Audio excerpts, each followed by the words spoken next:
తెలుగు రాష్ట్రాల్లో వరద బాధితులకి మన సినీ నటులు లైక్ మన చిరంజీవి గారు, బాలకృష్ణ గారు, పవన్ కళ్యాణ్ గారు, అల్లు అర్జున్, మహేష్ బాబు వీళ్ళందరూ ₹1,00,00,000 చొప్పున ఇవ్వడం జరిగింది. అలానే ప్రభాస్ మాత్రం 2 కోట్లు ఇవ్వడం జరిగింది. ఇంకా ఎవరెవరు ఇవ్వచ్చు అంటారు? అంటే సంవత్సరానికి ఒక 120, 125 కోట్లు వచ్చినట్టయితే వ్యాపారస్తులకు ఎంత వస్తుందమ్మా? అవును. ఇంకా ఎక్కువ వాళ్ళకి వేల కోట్లు వస్తుంది కదా. మనం మాట్లాడితే సినిమా వాళ్ళు ఇవ్వలేదు, సినిమా వాళ్ళు ఇవ్వలేదు అని సినిమా వాళ్ళకి ఫేవర్ కాదు. అవును. వీళ్ళు తోచేది వీళ్ళు ఇస్తారు. ఇవ్వడం మానేడుద్దాం. ఎందుకంటే ఆ ప్రేక్షకులు లేకపోతే మీ సినిమాలు లేవు కదా. అవును. ఆ ప్రేక్షకులను ఆధారంగా చేసుకొని మీ సినిమాలు ఆడుతున్నాయి. వాళ్ళు డబ్బులు వచ్చినట్టయితే మీకు డబ్బులు ఇస్తున్నారు. అవును. కానీ ఇంతకంటే ఎక్కువ సంపాదించే వాళ్ళ మాట ఏమిటి? వాళ్ళ ఆంధ్ర ప్రజలు కదా. ఆంధ్ర ప్రజలతో వాళ్ళకి ఏ సంబంధం లేదా? ఆంధ్రదేశంలో పుట్టినందుకు ఇన్ని లక్షల కోట్ల వ్యాపారం చేస్తున్నందుకు మీకు ఆ మాత్రం బాధ్యత లేదా? వాళ్ళు ఇవ్వరు కదా, ఇవ్వాలి కదా, ఇండస్ట్రియలిస్టులు ఇవ్వరు కదా. అయినప్పుడు కూడా మనసు రాకపోయినట్టయితే అదే నా బాధ అన్నమాట. ఇప్పుడు ఈ సినీ ఇండస్ట్రీ వాళ్ళు కాకుండా ఏ కేటగిరీ వాళ్ళు కూడా ఇలా విరాళాలు ఇవ్వచ్చు అంటారు? సంవత్సరం అంతా కష్టపడితే 125 కోట్లు వస్తుందమ్మా. అలా కాకుండా సంవత్సరానికి 1000 కోట్లు మార్జిన్ ఉన్న వాళ్ళు, 1000 కోట్లు టర్న్ ఓవర్ అవుతున్న వాళ్ళు వీళ్ళకి ఒక 100 కోట్లు ఇస్తే నష్టం ఏంటంటా నేను. అవును. అర్థమైందా? వాళ్ళు ఇవ్వగలరు, వాళ్ళకి 1000 కోట్లలో లాభాలు ఉన్నాయి. అటువంటి ఇండస్ట్రియలిస్టుల మీద వీళ్ళకి ఎందుకు మనసు పోవటం లేదు అనుకుంటున్నాను అన్నమాట. ఒకవేళ డొనేషన్ ఇచ్చినప్పుడు కూడా వాళ్ళకి నష్టపోయింది ఏమి లేదు. ట్యాక్స్ రూపంలో డొనేషన్స్ కూడా ట్యాక్స్ రూపంలో ఇచ్చుకోవచ్చు. ట్యాక్స్ ఎగ్జంప్షన్ ఉంటుంది అన్నమాట. కనుక అట్లాంటి వాళ్ళు కూడా ఉంటే బాగుంటుంది. ఇప్పుడే మీరు లేటెస్ట్ న్యూస్ ప్రభాస్ అని చెప్పారు. ఎక్స్పెక్ట్ చేసింది ప్రభాస్ ఒక 5 కోట్లు ఇస్తాడని ఎక్స్పెక్ట్ చేసాం అన్నమాట. ఎవడూ తప్పులేదు, చేయొచ్చు, ఆయన స్థాయికి ఆయన చేయొచ్చు అన్నమాట. మరి మిగతా వాళ్ళందరంటే మరి రవితేజ ఉన్నాడు, మరి ఆయన పరిస్థితి ఏమిటో తెలియదు. నాని ఉన్నాడు, పరిస్థితి ఏమిటో తెలియదు. వాళ్ళు మనం డిమాండ్ చేయలేము. వాళ్ళు ఎందుకంటే వాళ్ళకి ఇచ్చింది కూడా తక్కువలో ఇస్తారు, తక్కువలో ఆఫర్లు ఉంటాయి, ఆ తక్కువలో నెగ్గొట్టేస్తారు. వాళ్ళు ఎక్కడి నుంచి తెచ్చిస్తారు. మన ఉద్దేశం ఏంటంటే వీలే కాదు, ఇండస్ట్రియలిస్టులు, ఆదాయం ఉన్నవాళ్ళు, హ్యూజ్ మార్జిన్ ఉన్నవాళ్ళు ఇట్లాంటి సందర్భాల్లో ఇవ్వాలి, తప్పదు. ప్రభాస్ 5 కోట్లు ఇస్తాడు అని ఎక్స్పెక్ట్ చేసాము అన్నారు కదా, ఎందుకు అలా? అసలు 5 కోట్లు అంటే ఎందుకు 5 కోట్లు ఇవ్వాలి అని? ఇప్పుడు ఆంధ్రప్రదేశ్ ప్రజలు ఓన్లీ తెలుగుదేశానికి, జనసేనకి, సినిమా ఇండస్ట్రీకి సంబంధించిన వాళ్ళ, వైఎస్ఆర్సీపీలో ఉన్న బడా బడా నాయకులు, ఎమ్మెల్యేలని, ఎంపీలని, చీఫ్ మినిస్టర్ని చేసినటువంటి ప్రజలతో వైసీపీకి సంబంధం లేదా?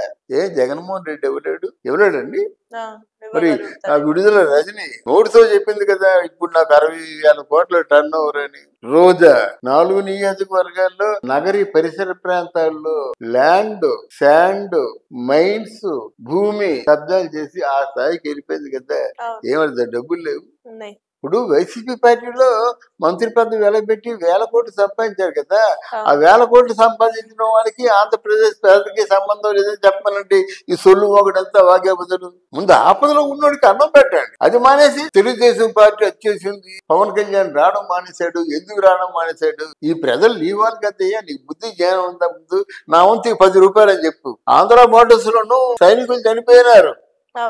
అప్పుడు పవన్ కళ్యాణ్ దగ్గర 1,25,00,000 రూపాయలు ఉన్నాయి. 1,25,00,000 రూపాయలకి సైనికుల కోసము 1 కోటి రూపాయలు విరాళంగా ఇచ్చారు. వాళ్ళకి వీళ్ళకి సంబంధం ఏంటండి అంటారు కదా, తప్పించుకుంటారు. అలా తప్పించుకునే వీలు లేకుండా 1 కోటి రూపాయలు సాయం చేశాడు. ఎవరు? పవన్ కళ్యాణ్. మహానుభావుడు జగన్మోహన్ రెడ్డి కూడా సాయం చేశాడు. ఎంతో తెలుసా? చెప్పు, ఊహించి చెప్పు. ఇట్లాంటి ప్రజలు తెలియాలి. లక్షల్లో ఇచ్చుంటాడు ఆయన. గొప్పగా సహాయం చేశాడంటే లక్షల్లో ఇచ్చుంటాడు. ఎంత ఇచ్చుంటాడు చెప్పు? 10-50 లక్షలు ఇచ్చుంటాడేమో అండి. 50 కాదు, 500 ఇచ్చాడు. 500?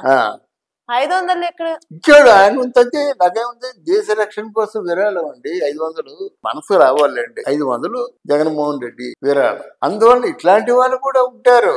ఈ దేశం నాది, నా బీసీ, నా ఎస్సీ, నా ఎస్టీ, నా అవ్వ, నా తాత అనుకున్నాడు ఏం చేస్తున్నాడంటే ఇప్పుడు అలా చచ్చిపోతుంటారు కళ్ళ ముందు. ఏమి ఇచ్చాడంటే ఇప్పుడు ఏమైనా ప్రకటించాడా? నువ్వు విన్నావా?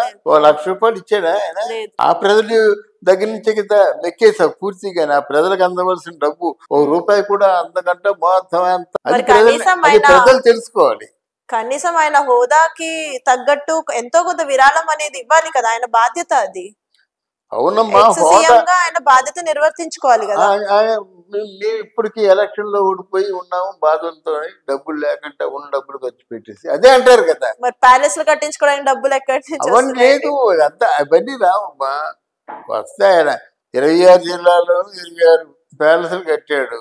ఆ 26 ప్యాలెస్లు దగ్గర దగ్గర ఒక 15,000 కోట్లు ఉంటుంది. ఏం చేస్తాం మనం? అక్కడతో ఆయన సరిపెట్టుకున్నాడు అంతే. పొలాలు అనేటి కోడిపందాలు, గంజాయి అమ్మకాలు, క్యాజినోలు, చీప్ లిక్కర్ అమ్మకాలు, 4 వ్యాపారాలు లక్షల కోట్లలో జరిగాయి. ఆయన అంత ఇచ్చాడండి. బయటకు వచ్చాడా, మాట్లాడుతున్నాడా? ద్వారంపూడి చంద్రశేఖర్ 50,000 కోట్ల తాలూకు ఒక చీకటి డబ్బు ఉంది, ఆయన ఏమైనా ఇచ్చాడా? గనక అలాంటి వీళ్ళు ఎందుకు ఇవ్వలేదని అడగమని చెప్పండి. సినీ నటుల పరంగా వచ్చేసరికి వాళ్ళు నిజంగానే మనసులో అనిపించి మన ప్రజలకి సహాయం చేయాలి అని అనుకునే నిజంగా డబ్బులు ఇవ్వడం జరుగుతుందా, లేకపోతే ఫేమ్ కోసం అంటారా? ఇక్కడ సినీ నటులు అంటే అది మన నాగేశ్వరరావు, రామారావు గారి దగ్గర నుంచి అసలు డొనేషన్స్ కూడా ఎప్పటి నుంచి స్టార్ట్ అయిందంటే, చైనా యుద్ధం అయింది కదా, దేశ రక్షణకు విరాళాలు ఇవ్వండి అని చెప్పేసి నెహ్రూ గారు అప్పటి ప్రధానమంత్రి పిలిపించినప్పుడు ఎన్టీ రామారావు జోడు పెట్టాడు. ఆయనతో పాటు నాగేశ్వరరావు వెళ్ళాడు. అప్పటి నుంచి విరాళం అనమాట. తర్వాత ఏమో జోరులో పడడం అంటే మళ్ళీ పబ్లిక్ లో కలిసి ప్రమాదం వస్తుందని చెప్పేసి వాళ్ళు ఎవరు తోచినంత వాళ్ళు ఇవ్వడం మొదలు పెట్టారు. అప్పటి నుంచి విరాళాలు అవుతున్నాయి. ఏదైనా కెలామిటీస్ వచ్చేటి మొట్టమొదటిసారిగా స్పందించేది సినిమా వాళ్ళని. అలవాటు అయింది. ఇప్పుడు కూడా స్పందిస్తున్నారు, చేస్తున్నారు. నాకేంటంటే ప్రజలు వీళ్ళు ఒకరికే ప్రజలు కాదు కదా, వైఎస్ఆర్సీపీకి కూడా ప్రజలే కదా, వాళ్ళ దగ్గర కూడా 1,000 కోట్లు ఉన్నాయి కదా. వాళ్ళు స్పందించకుండా ఇలాగా మసిపూసి మారేడుకాయం చేయడం ఏంటి? అది ఆలోచించుకోవాలి కదా.